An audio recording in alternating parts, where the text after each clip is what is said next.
Hello, जय Shivray sir. जय शिवराय, जय शिवराय. बोला. Sir, तुम्ही सांगितल्याप्रमाणेच काल आपल्याला बऱ्याच भागातनी वादळी वाऱ्यांचा पाऊस पाहायला मिळालेला. म्हणजे कोल्हापूरच्या बऱ्याचशा भागामध्ये पाऊस झालेला आहे. हं, हं, हं. आणि आता आपल्याला बऱ्याचशा शेतकऱ्यांचे फोन येत होते, मेसेज येत होते, की सर हे आता पुढील जे 2-4 दिवस राहणार, तर हे कोणकोणत्या जिल्ह्यामध्ये राहणार? हे तारखेनुसार आणि जिल्ह्यानुसार सांगावे सर. नक्कीच. आजची 15 तारीख आहे आणि आजच्या 15 तारखेला सुद्धा काही प्रमुख भागांना वातावरणाची इन्सेंटिव्हिटी पाहायला मिळते. बरोबर. तिथे स्थानिक वातावरणाचं देखील पाहायला मिळणार आहे. गारपिटीचं शेड्यूल काय असणार आहे किंवा वातावरणामध्ये किती प्रभाव आहे. कारण की आता आज अशी परिस्थिती आहे महाराष्ट्रामध्ये, हो, की पाऊस येणार आहे अवकाळी. अवकाळी पाऊस हा सर्वदूर पडत नसतो. त्याची व्याप्ती देखील मागे पण सांगितली. आता परत तिथं आपण रिपिटेशन करणार आहोत बरोबर. आणि कोणत्या भागाला सोडू देखील शकतो याची देखील आपण पूर्णपणे डिटेल्स तुमच्या भागामध्ये सांगणार आहोत. हो, हो. तर बघा, आज कर्नाटकच्या बेळगाव, हुबळी या भागांचा समावेश आपण नेहमी घेतो कारण की या भागातला ऑडियन्स तुम्हाला जोडलेला आहे. बरोबर. या भागात आज पाऊस आहे. चंद्रपूरसाठी सुद्धा आज थोडी चिंतेची बाब आहे कारण की स्थानिक वातावरणाची ढग तिथे जमू लागतील. चंद्रपूर आणि गडचिरोली भागामध्ये 1-2 ठिकाणी पावसाची शक्यता राहू शकते. हो, लातूर परिसरामध्ये परिस्थिती आजची मीडियम आहे. एखाद्या ठिकाणी पडकारा वगैरे पडणं साहजिक गोष्ट आहे. बरोबर. वातावरणामध्ये धुळी-धुकं हे ह्या 1-2 दिवसामध्ये आपल्या पूर्ण विदर्भामध्ये पाहायला मिळू शकतं. तुमच्या वाशिम पट्ट्यामध्ये, हिंगोलीमध्ये हो, ढगाळी परिस्थिती वगैरे होणं हे साहजिक गोष्टी आहेत, त्या होऊ शकतात. बरोबर. सोलापूरमध्ये 17 तारखेला पाऊस आहे. 17 तारखेला. हं, हं. 18 तारखेला वातावरणाची क्रेज अहिल्यानगर असेल, लातूर असेल, कोल्हापूर असेल, इकडे वर्धा असेल या भागामध्ये आहे. हो, पावसाची इंटेन्सिटी जी आहे ती वाऱ्यावर डिपेंड राहील. सर्वदूर व्याप्ती नाहीये. बरोबर. 35-35 जे सांगितलेलं आहे त्या भागात ते होणारच आहे 18 आणि 19च्या काळामध्ये. हो, हो. तर याच्यामध्ये 18 तारखेला प्रामुख्याने येणारा जिल्हा कोल्हापूर आहे. दक्षिणेकडनं वारे उत्तरेकडे बाष्प येतील त्यामुळे अहिल्यानगर, छत्रपती संभाजीनगर, लातूर, जालन्यामध्ये काही ठिकाणी या 18 तारखेचा पाऊस असणार आहे. नाशिक क्षेत्रात सुद्धा सोडला जाणार नाहीये. तो पण तिथे काही ठिकाणी पाऊस असणार आहे. हं, हं. आणि धुळे, जळगाव या भागातही या 18-19च्या दरम्यान पाऊस आहे. 19 तारीख आपण प्रामुख्याने पहिल्यापासून जास्त फोकस का केलेला आहे? कारण की ह्या 19 तारखेला ह्या अशा गोष्टी होऊ शकतात. व्याप्तीचा विषय या दिवशी जास्त आहे. हो, तर मग व्याप्तीचा प्रश्न आला तर मग भाग कोणता आहे? सांगली आहे, सोलापूर आहे, लातूर आहे, अमरावती जिल्हा आहे, वाशिम पण आहे, नागपूर आहे, चंद्रपूर आहे, नांदेड आहे, परभणी आहे आणि जालना पण आहे. बरोबर. आणि विषय विनंती अशी आहे, की आपण ज्या गोष्टी आता बोलणार आहेत ते शेवटी बोलूयात. हो, तर ह्या 19 तारखेला आहे. 20 तारखेला पाऊस सुद्धा चंद्रपूर, बुलढाणा जिल्ह्यामध्ये 19-20चा सुद्धा आहे. अशा प्रकारची ही व्याप्ती आहे. आता हो, मेन विषय असा येतोय, 20 तारखेपर्यंत आता तुम्ही आढावा घेतलाय कारण हो. की ह्या महाराष्ट्रामध्ये स्थानिक लेव्हलला हा पाऊस पडणार आहे. मग अवकाळी आणि मान्सूनमध्ये काय फरक असतो? मान्सूनची व्याप्ती आपण ज्यावेळेस सांगतो की ती 80%, 70%, 60%, 70% ही हो, व्याप्ती म्हणजे पाऊस कमी पडेल, पेंडवलता पडेल, जास्त पडेल, पण ती व्याप्ती बऱ्याच ठिकाणी असते. त्यामध्ये फक्त 20-25% भाग सोडला जातोय. बरोबर आहे. ह्यावेळेस सुद्धा आपण 35ची व्याप्ती सांगतो की 40 वर जाईल जास्तीत जास्त. हो, हो, पण त्याच दृष्टिकोनातून जर आपण लक्ष देऊन जर ऐकलं तर 30-35% व्याप्ती म्हणजे 60% भागांना हे होणार नाही. फक्त आभाळ बरोबर. येईल आणि निघून जाईल. हो, पण त्या आभाळामुळे आणि वाऱ्यामुळे जे काही नुकसान होते महाराष्ट्रामध्ये ते देखील पाहायला मिळू शकतं. अवकाळी पाऊस हा सगळीकडे पडत नसतो. आपण हे पोटतिडकीने सगळ्यांना सांगण्याचा प्रयत्न करतो. हा हो. सगळीकडे पडत नसतो. घाबरलाय महाराष्ट्राचा सर्व शेतकरी, गावखेड्यातला असेल कुठला पण असू द्या. तर आज सगळीकडे घाबरला. 100% शेतकरी आज घाबरलेला आहे. बरोबर आहे. पण हा पाऊस पडणार आहे हे सुद्धा खरं आहे. ते देखील पडणार, बऱ्याच ठिकाणी पडणार हे देखील खरं आहे. हो, पण त्या बऱ्याच ठिकाणीमधनं इन्स्टंटेसी नावाचा जो काही प्रकार असतो, जी व्याप्तीचा प्रकार असतो. आता उदाहरणार्थ माझा जालना जिल्हा आहे. घनसावंगी तालुक्यामध्ये 10-5 गावांना ही गोष्ट जास्त प्रमाणात होऊ शकते. बाकीच्या ठिकाणी होणार नाहीये. हो, फक्त हो. वारा येऊन आभाळ पांगापांगी होणं. कारण की अवकाळीचा पहिला प्रभाव धुळीमुळे हा डिझॉल्व्ह होऊन जातो. तो निघून जातो सुद्धा आहे. आणि बरोबर. हा 2-3 दिवसाचा प्रश्न आहे.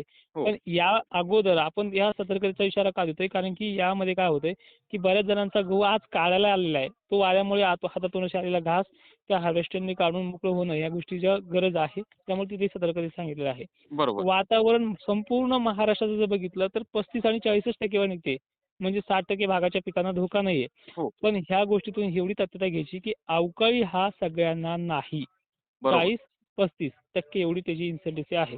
हो, आणि व्याप्तीचा विषय आपण पहिलेही सांगितला, की लातूरसारख्या ठिकाणी, नांदेडसारख्या ठिकाणी, नागपूरसारख्या ठिकाणी, चंद्रपूरसारख्या ठिकाणी, इकडे सांगली, सोलापूरसारख्या ठिकाणी ही व्याप्ती जास्त आहे. एकंदरीत आपण खान्देचाही समावेश कमी सांगतोय.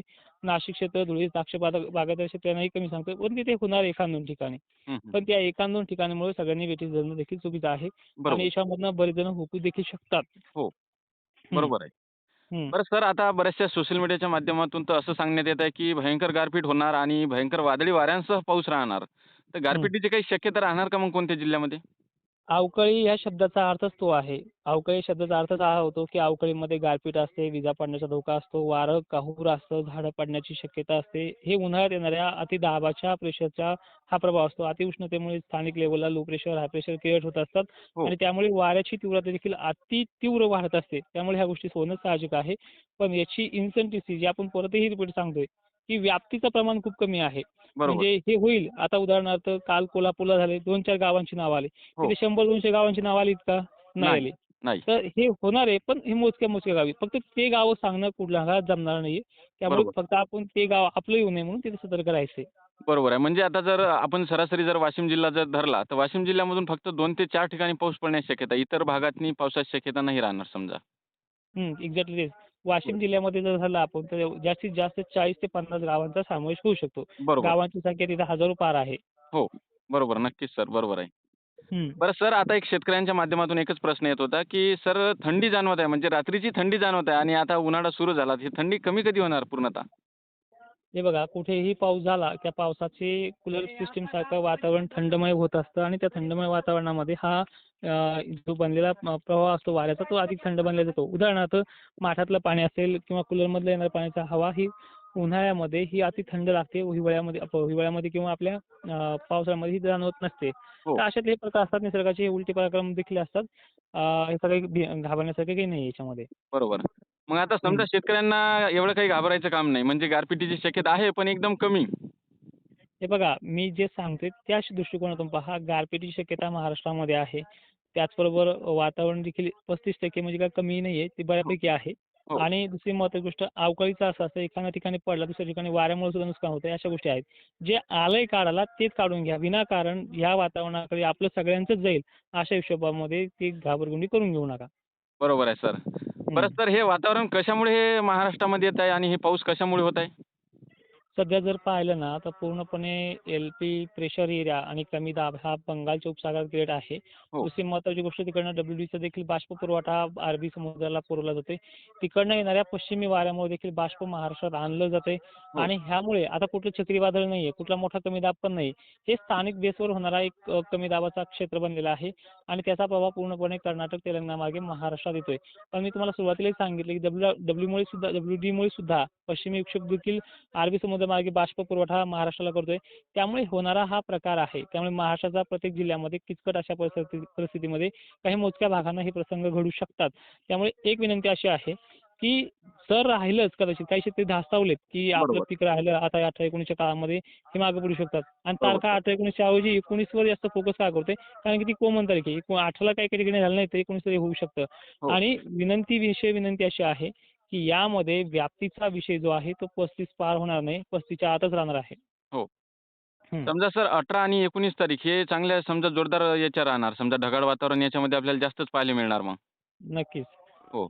तर सर शेतकऱ्यांना काही इशारा देणार का तुम्ही महत्त्वाचा? शेतकऱ्याला एक महत्त्वाचा इशारा हाच आहे, की वातावरण हे येणार आहे, ते पडणार देखील आहे. सर्वदूरची व्याप्ती नाहीये.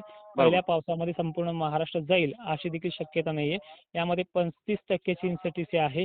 ज्यावेळेस आम्ही थंबनेल्सवरती किंवा आमच्या कॅप्शनमध्ये ज्यावेळेस सांगतो आम्ही गारपीट होणार, याचा अर्थ त्यामध्ये रेकॉर्डिंगमध्ये किंवा त्यामध्ये व्हिडिओमध्ये काय सांगितलंय हे लक्षपूर्वक शेवटपर्यंत ऐकण्याचा प्रयत्न करा. जे शेतकरी आत्तापर्यंत जे ऐकतायत. त्यामुळे तुम्हाला ॲक्चुअली कळून जाईल, की काय आहे. आज मी बरोबर. बघतोय महाराष्ट्रामध्ये हार्वेस्टरच्या मागे रांगा लागल्यात. त्यानंतर व्यापारी लोक सुद्धा या गोष्टीकडे वेगळ्या नजरेने पाहतायत. हो, याचा विषय असा आहे, की तुम्ही जर ह्या 3-4 दिवसात कामं करू शकले नाही, की तुमचं नुकसानच होईल असं नाहीये. जे बरोबर. काही होईल ते 10% 5% तालुक्यानुसार हे आहे. तालुक्या जिल्ह्याची व्याप्ती आपण 35-35 सांगितले जिल्हे तुम्ही सुरुवातीपासून ऐकलेत.